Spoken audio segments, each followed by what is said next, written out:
Bora, pessoal, para mais um conteúdo do RH Summit Live Show. E agora a gente vai falar um pouquinho sobre RH estratégico. Essa palavrinha aí que virou uma buzzword, que muita gente está usando para vender curso, para vender mentoria.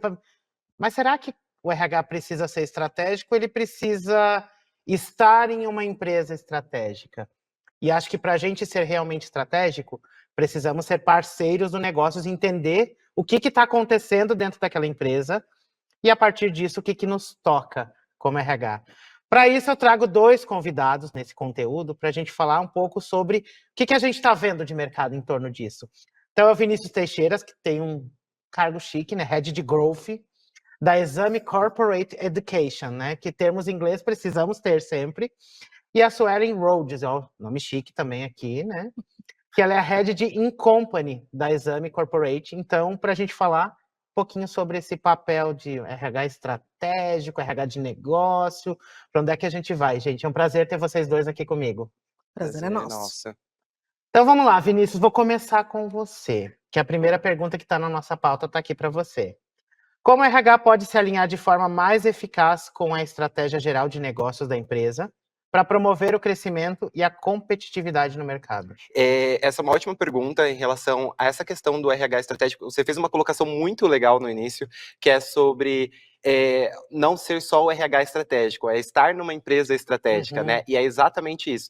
Um ponto muito importante, em primeiro momento, que o RH já sabe, na verdade. O RH já sabe o papel dele, já sabe da importância dele, mas é muito importante que a empresa e as demais áreas da empresa também entendam a importância do RH como um parceiro estratégico ali dentro. Então é muito importante que o RH ele tenha esse alinhamento com a companhia em relação às frentes de negócio, às matrizes do negócio, ao que a empresa está buscando, né? Então, por exemplo, se a empresa está buscando uma expansão de mercado, se ela está buscando a geração de novos produtos, de novas frentes, é muito importante que exista essa sintonia entre as duas frentes, né?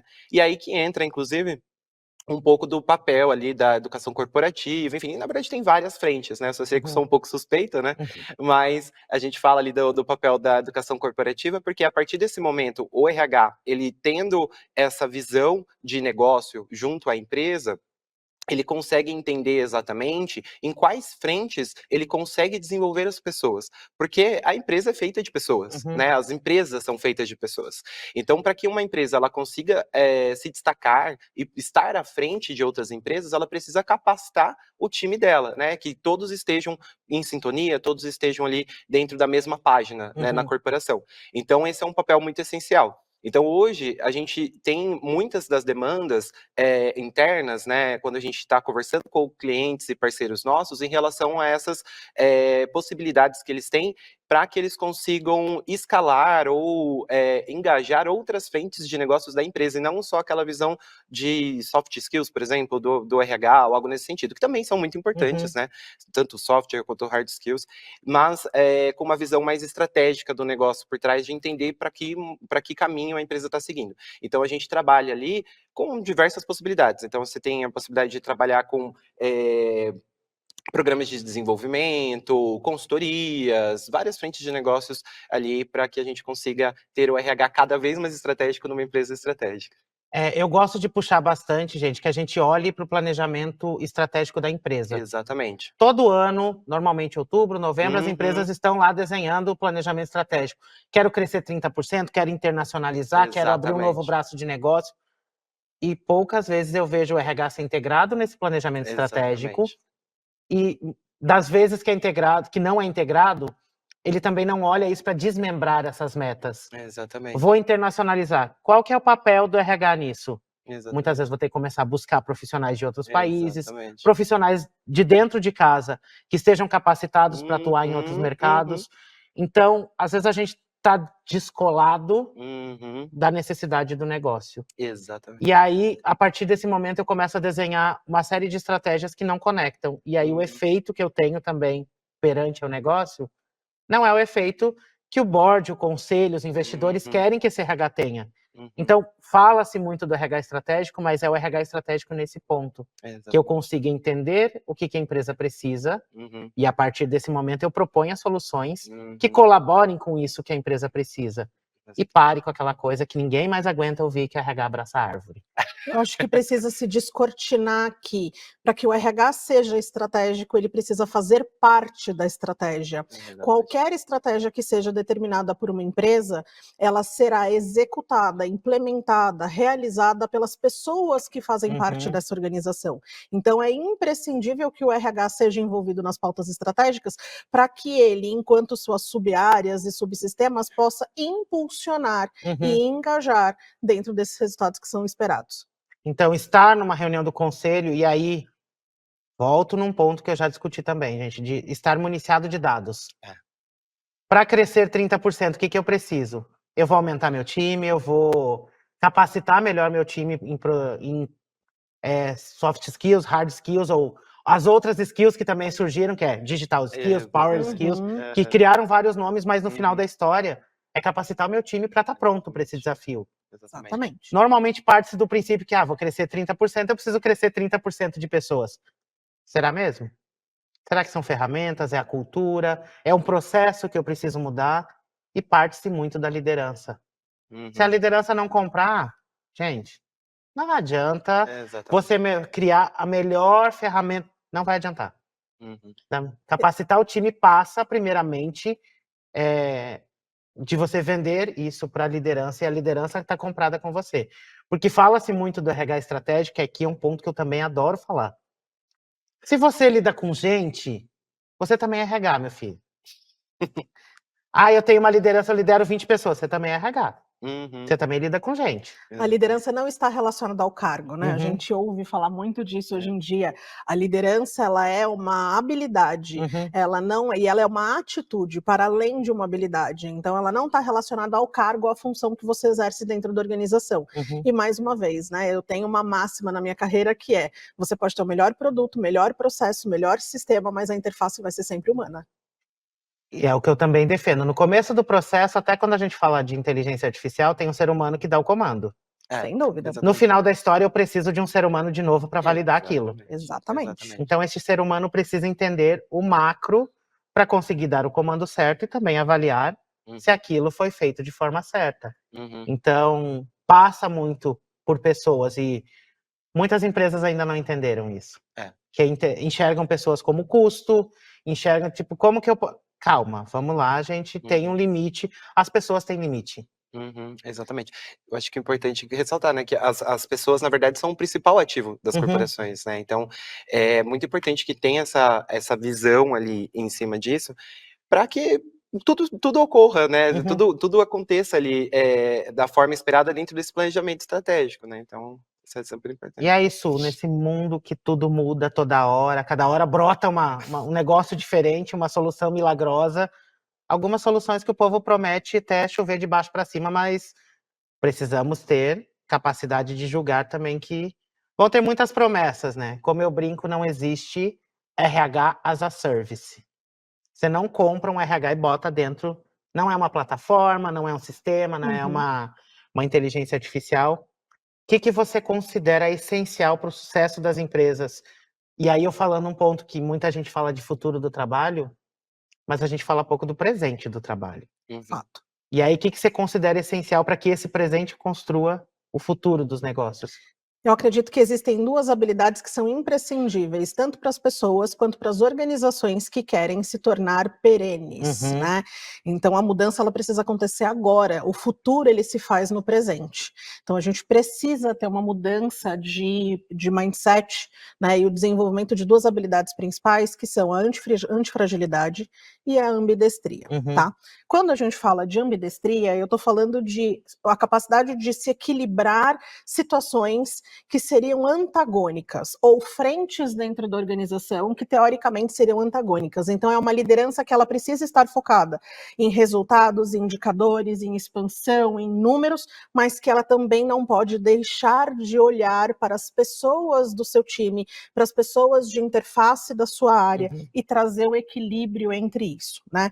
Quando a gente fala de ambidestria, eu estou falando de uma empresa que consegue seguir a otimização dos seus processos operacionais operacionais, mas também estar aberta a mudanças, estar pronta a experimentar, né? E aí isso faz com que a gente também promova inovação no ambiente de negócio. Então esse é o primeiro ponto. Quando a gente fala especificamente de antifragilidade, é mais do que ser resiliente. Então eu posso trazer aqui uma analogia, né, para falar de antifragilidade.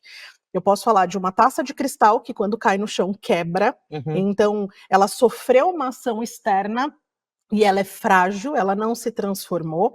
Eu posso falar de um pato de borracha, aqueles de banheira de criança, que quando cai no chão ele se molda, ele absorve o impacto que veio desse meio externo, mas ele não se transforma. Ou eu posso falar de um músculo, quando a gente entra na academia, vai ter uma dor mediante um exercício, então vai exigir um sacrifício e uma mudança. Entretanto, depois dessa ação ele sai diferente, ele sai maior, o músculo cresce. Então a gente precisa fortalecer a musculatura das nossas organizações e fortalecer a musculatura das pessoas dentro das organizações, porque só dessa maneira a gente vai conseguir ter organizações que sejam ambidestras e antifrágeis, para que a gente desenvolva isso no presente e se mantenha presente no futuro.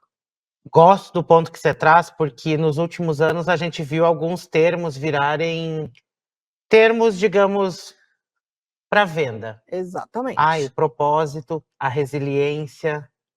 Gente, isso são coisas que você desenvolve, também não são compráveis. E tem limites dentro disso também, de resiliência. Tem um certo ponto que você não está sendo mais resiliente, você está sendo insistente. Exatamente. Então tem pontos que você também precisa identificar disso para conseguir trabalhar isso dentro das empresas. Então, longe daquele discurso good vibes que muitas vezes a gente viu de positividade tóxica e produtividade tóxica, que são efeitos que a gente está colhendo agora dos últimos 10 anos, onde se falava que trabalha enquanto eles dormem. Eu sou um profissional 24/7, estou com a agenda cheia. A gente está colhendo agora os efeitos de um burnout, de afastamentos, e a saúde mental cada vez mais ganhando força. Então, o cuidado que a gente tem que ter para não ser impactado por conteúdos que me vendam propósito, me vendam resiliência, e ao traduzir isso para dentro da empresa como cultura. Tem 2 pontos muito importantes que você traz na sua fala, Léo. Propósito, ele é construído, você traça o seu propósito e você refina ele, você busca esse objetivo de tempos em tempos, né? Quando a gente fala especificamente sobre esses termos da moda, né, as coisas que são vendidas encapsuladas meio prontas, é um cuidado que a gente precisa ter enquanto área de recursos humanos, né, de entender o que é aplicável ou não para o meu negócio. Então eu falo que a gente tem que ter um olhar de fazer a costura fina, né, de alinhavar a estratégia com a cultura e olhar para dentro de casa e entender onde estão os meus gaps para que eu possa fazer esse depara de assim, peraí, se a estratégia da minha organização está levando para tal direção, assim como eu tenho símbolos e traços de cultura que mostram que a minha organização opera de uma determinada forma, o que eu preciso efetivamente, no que eu preciso investir para que o meu time de pessoas efetivamente suporte tudo isso. E aí, quando eu trago a antifragilidade e a ambidestria dentro desse contexto, acaba que eu me antecipo às crises e me preparo para as mudanças, e isso torna uma vantagem competitiva da minha organização perante o mercado. E aí, quando eu vou conversar com gestores de outras áreas, o meu discurso mudou. Exatamente. Eu estou levando dados, eu estou levando informação e eu consigo comprovar por que eu preciso fazer determinada ação. E não simplesmente, como eu vejo muitas vezes, mas está todo mundo fazendo. A nossa mãe já disse que a gente não é todo mundo, né? Então vamos lá. Lembra sempre da sua mãe nesse caso. E aí, Vinícius, para o RH poder liderar de uma forma mais eficaz as iniciativas de mudança, então conseguir garantir uma transição, porque a gente vive um processo de transição. Que as empresas estão mudando, e se no passado demorava 5 minutos, e até era pergunta de recrutamento. Como você se vê daqui a 5 anos? Hoje muda muito mais rápido. Daqui a 1 ano vai estar diferente, daqui 2 anos vai estar diferente, tanto que o planejamento das empresas já, se no passado era 10 anos, hoje é um planejamento de bianual. E aí revisto a cada quarter, porque tudo muda. Então, como que a gente consegue ser mais eficaz ao liderar essas iniciativas, porque tem coisas que é o RH que vai dar o suporte, mas é a liderança que precisa executar. E muitas vezes o líder acha que, né, não, isso aqui é papel do RH. Exatamente, muito bem colocado. E a gente, né, usando uma citação sua sobre essas mudanças, a gente está numa fase agora que é a chamada de fase de super ciclos, né? Então a gente entrou nesse momento. A gente basicamente comparável à Revolução Industrial lá atrás. Só que a gente teve um ponto de partida na Revolução Industrial e hoje a gente tem uma fase de mudanças constantes e as empresas vêm se adaptando a essas mudanças. E com isso, elas vão mudando vão tentando mudar na mesma velocidade, né? Então, cada vez mais tem esse trabalho dessa mudança. E aí vem muito o trabalho do RH, como você comentou, junto às lideranças, de fazer essas transições da forma mais suave possível, né? Dentro desse cenário de transformação. Então, dentro desse cenário, eu acho que o primeiro ponto que a gente deve avaliar, e volta no que a gente estava conversando lá atrás, tem uma citação do Simon Sinek, que é: se você não entende de pessoas, você não entende de negócio. Então, o primeiro fator é esse, é você entender as pessoas. Eu acho que o segundo papel de extrema importância ali para o RH é ele estar atento na condução dessas mudanças, levando a visão, os objetivos e os benefícios dessas mudanças para os colaboradores, ou para todos os envolvidos, na verdade, nesse processo de transformação. Então, esse é um papel muito importante dele, que ele vai construir junto a essas lideranças. Então, em relação ao RH junto às lideranças, também é muito importante, né, quando a gente fala sobre isso, não estar pensando só no colaborador, por exemplo, operacional, mas nas lideranças em si também. Então, é muito importante que o RH também esteja atento a ouvir as preocupações dessas lideranças, a absorver essas preocupações, não só ouvir, né, mas absorver, tentar pensar ali estrategicamente em planos de ações, co-construir junto a essas lideranças esse processo da forma mais tranquila possível. Então, acho que mas basicamente são esses 3 pontos aí que... Acho que você traz um ponto assim de sentar com essa liderança, de primeiro ouvir para entender e não ouvir para responder ou rebater. Primeiro eu preciso entender para fazer um bom diagnóstico do que aquela liderança precisa. Isso me ajuda em 2 processos: ser mais efetivo no treinamento que eu estou propondo, e essa liderança vai entender: peraí, ele está querendo me ajudar. Exatamente. Ele está tentando entender o que está acontecendo aqui. Exatamente. Porque não é raro ter um treinamento que as pessoas, tipo, peraí, o que eu tô fazendo aqui? A área não compra, porque não faz sentido para ela. Não só treinamentos, tá? Assim, mas no contexto geral. Quantas pessoas que possam estar assistindo aqui já tiveram algum momento que foram receber, por exemplo, uma pesquisa de clima ou algo nesse sentido, e por que eu estou respondendo isso? Por que eu estou fazendo isso? Ou o colaborador, para que eu estou fazendo isso, né?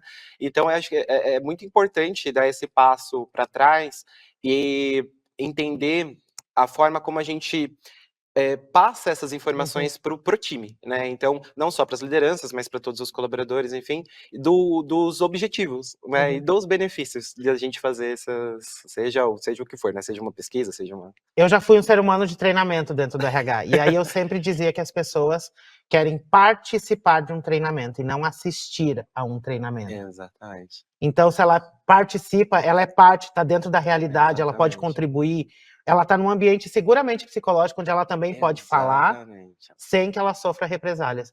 E quando é assistir, gente, é aquele treinamento que eu aperto o play e tô com 20 abas abertas aqui fazendo outra Aprendizagem coisa. passiva, né? Exatamente.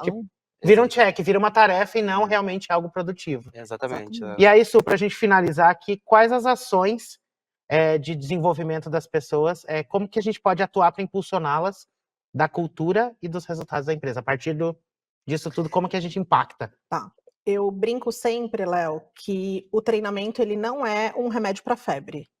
Né? Então, a primeira coisa que a gente precisa entender é que as ações de treinamento e desenvolvimento dentro da organização, elas servem para resolver um problema de negócio ou para impulsionar uma estratégia de negócio por meio do desenvolvimento das pessoas com aprendizagem. Né? Então, eu desenvolvo as pessoas para que estas pessoas, dentro de uma área, impactem no meu negócio de uma maneira efetiva. Então, para que isso efetivamente aconteça, primeiro eu preciso investir em ações customizadas. Então, eu não posso acreditar que o mesmo remédio vai funcionar para a mesma dor de pessoas diferentes. Né? Porque eu tenho níveis de dor diferentes, eu tenho dor em lugares diferentes, eu tenho objetivos diferentes de aprendizagem, tá? Então, a primeira coisa que eu defendo é que a aprendizagem ela precisa ser customizada. Em segundo ponto, a gente precisa que essa ação de aprendizagem ela esteja vinculada à estratégia e à cultura do negócio. Porque se isso não acontece, eu não tenho um aumento nos resultados, eu não vou ter impacto nos resultados da minha organização por meio de uma ação de treinamento e desenvolvimento.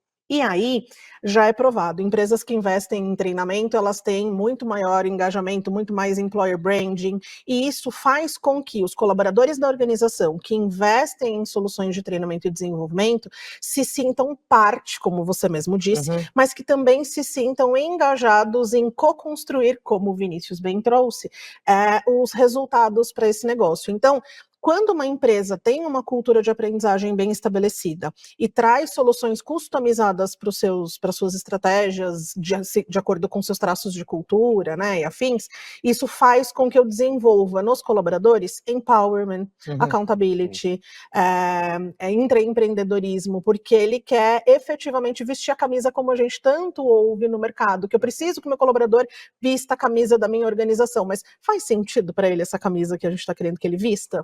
Esse é um ponto crucial. E aí, por fim, não menos importante, né, olhar para a estratégia. Qual é a estratégia de aprendizagem que eu vou usar? Não só a estratégia organizacional, mas a estratégia dentro de uma solução de treinamento e desenvolvimento, porque resgatando um pouco também a nossa fala aqui, nem tudo é treinamento. Muitas das coisas dependem de traços de cultura e dependem de comportamentos e atitudes das lideranças. Às vezes eu preciso treinar e desenvolver essa liderança, mas nem tudo o treinamento vai resolver.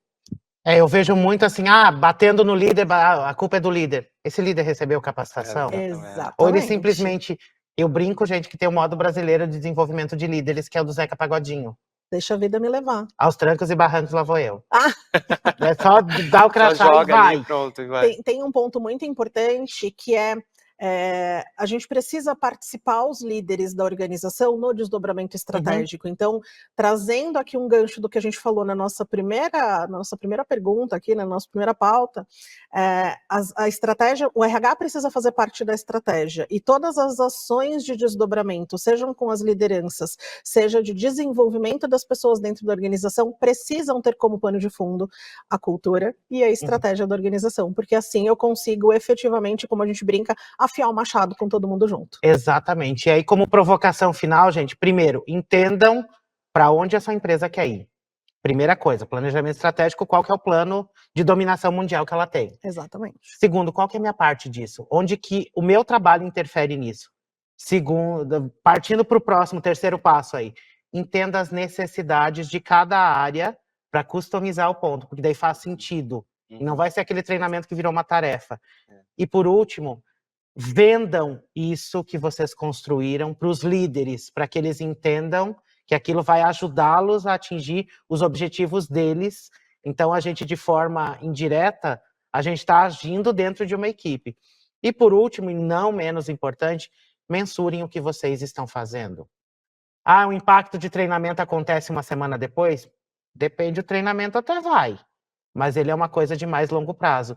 Não esqueçam de mensurar 30 dias, 60 dias, 90 dias, com indicadores que façam sentido para o negócio. Falei em outro conteúdo aqui. Treinei que 5.000 pessoas. Isso é diferente. Qual o impacto isso trouxe para o seu Gerei negócio? 10.000 horas de treinamento. Quanto que melhorou em produtividade, quanto que melhorou no clima, rotatividade de profissional, quantas pessoas foram promovidas. Exatamente. Começa a criar indicador e não é Diminuição 50 indicadores. 5, começa com 5. Os nossos indicadores não são fáceis de ser extraídos. Dependem de muitos outros, mas dá para fazer. Mas é nessa hora que a gente ganha voz perante os demais decisores. E aí sim a gente vai estar sendo um RH estratégico, não um RH estratégico que está no marketing, que está em matéria, um RH estratégico de verdade que o CEO me chame para conversar, que o CFO me chame para conversar, o CTO, o gerente de tech de outras áreas me chame porque ele precisa da minha ajuda e não porque eu sou uma área que eu sou obrigado a ter na empresa para processar a folha de pagamento e mandar relatório e contratar pessoas. A gente precisa trabalhar como RH para que as pessoas nos chamem para as discussões e precisem da gente. É um processo fácil? Jamais. Vai demorar? Vai, gente, vai demorar. E tem muita cultura de empresa também que você não vai conseguir.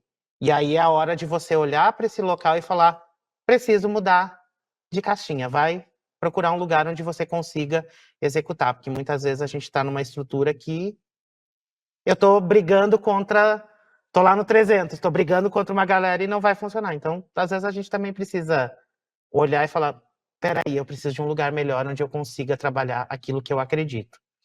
Mas quero agradecer, a gente estourou um pouquinho o tempo aqui, porque o papo estava bom.